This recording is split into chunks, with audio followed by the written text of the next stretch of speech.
Dresser le panorama de l'environnement stratégique en quelques minutes est une véritable gageure.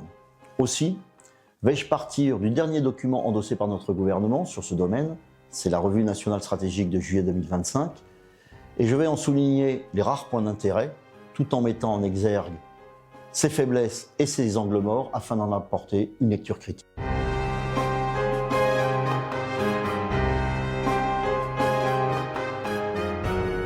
Bienvenue à nouveau sur la chaîne YouTube des Horaces, ce cercle de réflexion qui œuvre pour le programme de Marine Le Pen en lui proposant réflexions et recommandations. Aujourd'hui, avec cette vidéo, je mettrai l'accent sur l'environnement stratégique qui, et c'est un truisme de le dire aujourd'hui, est en pleine recomposition. Fin du monde unipolaire, si tant est qu'il ait un jour existé, affirmation de la Chine, bellicisme russe, consolidation des BRICS, incertitude sur le maintien américain en Europe et donc sur le futur de l'OTAN, pilier européen de la défense, Union européenne de plus en plus fédéraliste, mais simultanément de plus en plus absente dans les règlements des crises, que ce soit au Moyen-Orient ou en Ukraine. Bombe démographique africaine, mais aussi, et dans des champs plus lointains ou immatériels, militarisation croissante de l'espace, révolution de l'IA et bientôt sans doute du quantique, la guerre, d'une violence qu'on avait oubliée, est de retour à nos portes, que ce soit en Ukraine ou au Moyen-Orient. Le temps des dividendes de la paix et de la fin de l'histoire est bien derrière nous. Mais tout est à reconstruire, après les coupes inconsidérées et drastiques, décidées par des gouvernements de droite comme de gauche, dans le budget de notre défense, et ce, depuis des décennies. Tout est à reconstruire, alors que même notre cohésion nationale est profondément ébranlée par les répercussions internes de nombre de ces crises internationales et par une immigration totalement hors de contrôle. Pour dépeindre le nouvel environnement stratégique qui se dessine devant nous, je souhaiterais partir de la Revue nationale stratégique que le gouvernement a publiée cet été, et vous la trouverez aisément sur le net. Ce document de 104 pages a pour double mission de décrire l'évolution du contexte stratégique depuis 2022, année de l'invasion par la Russie en Ukraine, et d'en tirer les conséquences. Cette revue stratégique définit dans son paragraphe 7 comme menace majeure, je cite, « un risque particulièrement élevé d'une guerre majeure de haute intensité en dehors du territoire national en Europe, qui impliquerait la France et ses alliés, en particulier aux Européens, à l'horizon 2030 et verrait notre territoire visé en même temps par des actions hybrides massives. » Cette menace est-elle plausible? Je ne peux le prédire, mais elle est suffisamment dimensionnante pour qu'elle devienne, à juste titre, la référence de notre posture de défense. La lecture de ce document, pourtant, laisse une impression plus que mitigée, un goût d'inachevé, oscillant entre une description souvent assez juste, mais très convenue, des nouvelles menaces, mais conventionnelles ou hybrides, des questions de prolifération, des nouveaux champs de conflictualité comme le cyber, l'espace, les potentiels extraordinaires mais encore peu révélés de l'IA et du quantique. Mais cette description reste biaisée par des positions de principe bien dogmatiques et trois faiblesses majeures que je vais citer. L'européanisme assumé et dangereux pour la souveraineté française du président Macron, qui transparaît dans tout le document. Deuxièmement, l'angle mort sur la réalité de la situation intérieure minée par les narcotrafics et un islamisme politique rampant de plus en plus conquérant. Troisièmement, par une absence totale de vision des futurs flux logistiques et d'échanges commerciaux et de leurs conséquences géostratégiques. Un européisme assumé tout d'abord. D'emblée, et dès le préambule, le président Macron réaffirme sa vision d'une Europe souveraine et donc fédéraliste. Il n'hésite pas en effet à déclarer dans son court texte introductif pour décrire le point de bascule que nous vivons aujourd'hui, je le cite, mais c'est aussi une révolution européenne que nous devons opérer, car les Européens doivent se donner les moyens de maîtriser leur destin, de développer leur souveraineté, la profondeur, la masse, l'échelle dont ils ont besoin. Au paragraphe suivant, il poursuit « C'est enfin une révolution stratégique qui sera nécessaire. Les Européens ont pris l'habitude de laisser d'autres concevoir leur sécurité, négocier leurs traités, les violer parfois aussi, et au fond, décider le plus important à leur place. Cette époque est révolue, Le temps est venu pour les Européens de prendre leur destin en main. Mais moi je pose une question simple. Le président Macron est-il président de la France ou de l'Europe? C'est de notre patrie, la France, qu'il doit s'agir avant tout. Et le constat de la délégation de nombre de pays européens de leur défense aux États-Unis est certes juste, mais il n'est pas nouveau. Le général de Gaulle faisait le même constat dès son arrivée au pouvoir en 1958. Il affirmait non sans grandeur « Il faut que la défense de la France soit française ». Fort de cette conviction, il a su prendre les bonnes décisions pour la traduire dans les faits. Il a poussé le programme nucléaire, il a construit une doctrine nucléaire avec les généraux Beaufrayret, Gallois et Poirier, et retiré les forces françaises de l'organisation du commandement intégré de l'OTAN, tout en restant dans l'Alliance Atlantique. Il s'agit de rétablir une situation normale de souveraineté dans laquelle ce qui est français en fait de sol, de ciel, de mer, de force, et tout élément étranger qui se trouverait en France ne relèveront plus que des autorités françaises. Ce mantra constant de notre président sur la souveraineté européenne est un non-sens, car la souveraineté ne se partage pas. Elle est cette capacité d'une communauté politique, d'un État, à se donner et à casser la loi, pour reprendre les mots de Jean Bodin, ce juriste et théoricien du XVIe siècle.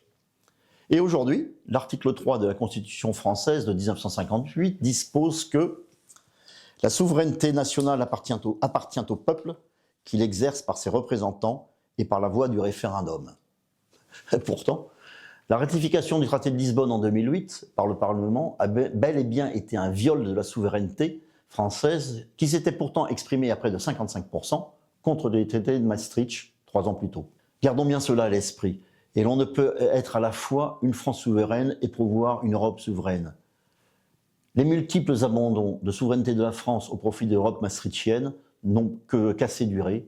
Il est temps que la France reprenne son destin en main. Il est bien sûr évident qu'il existe des solidarités européennes, mais elles doivent s'exprimer non dans une Union européenne technocratique et à la légitimité démocratique contestable, mais au sein d'une Europe des nations souveraines et, pourquoi pas, via des coalitions ad hoc. Un autre angle mort de cette revue nationale stratégique est la fragilité intérieure de notre nation, minée par le narcotrafic et un islamisme politique de plus en plus affirmé dans la sphère publique, avec tous les risques de graves atteintes à l'ordre public qu'ils sous-tendent. Le sujet, certes, n'est pas tu, mais à peine abordé, minoré par une inconscience aveugle, à moins que cela ne relève d'une volonté délibérée de masquer le réel et de décrire la France non telle qu'elle est, mais comme d'aucuns voudraient qu'elle soit. Bien sûr, ces sujets de sécurité intérieure, pour essentiels qu'ils soient, ne relèvent pas directement des armées. Ce sont les missions du ministère de l'Intérieur, de la police, de la gendarmerie nationale et des services spécialisés. Les armées, vous le savez, n'intervenant, dans la plupart des cas, qu'en cas de réquisition et en appui des forces de première et de deuxième catégorie. Pour autant, une réflexion sur ces questions de sécurité dans la revue nationale stratégique aurait été plus que bienvenue. Elle aurait été nécessaire, car ces questions recouvrent des enjeux qui sont à la fois nationaux et stratégiques. Cet angle mort des questions de sécurité dans la RNS 2025 traduit une sorte de d'hémiplégie intellectuelle fort dangereuse. En effet, elle n'aborde, fort succinctement d'ailleurs, la question des potentiels graves de troubles à l'ordre public sur le territoire national qu'en ricochet d'une crise extérieure majeure. Nulle part n'est fait mention d'une possible explosion sociale sans cause extérieure qui résulterait par exemple d'éclatement de tensions communautaires, de détèlement de puissants réseaux de narcotrafiquants ou simplement d'une étincelle d'un fait divers que personne n'aurait vu venir. Inconscience, aveuglement volontaire ou peur d'affronter le réel, je ne sais, mais c'est incontestablement une faiblesse de cette revue stratégique qui se veut pourtant exhaustive. Venons-en au troisième angle mort. Lorsqu'on s'intéresse à la géopolitique, il faut se garder de n'en avoir qu'une vision statique, celle d'un jeu entre les États, même s'ils en sont des acteurs de premier rang.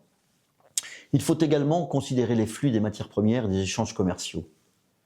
Dans cette perspective, la lecture de la revue stratégique laisse que quelque peu pantois.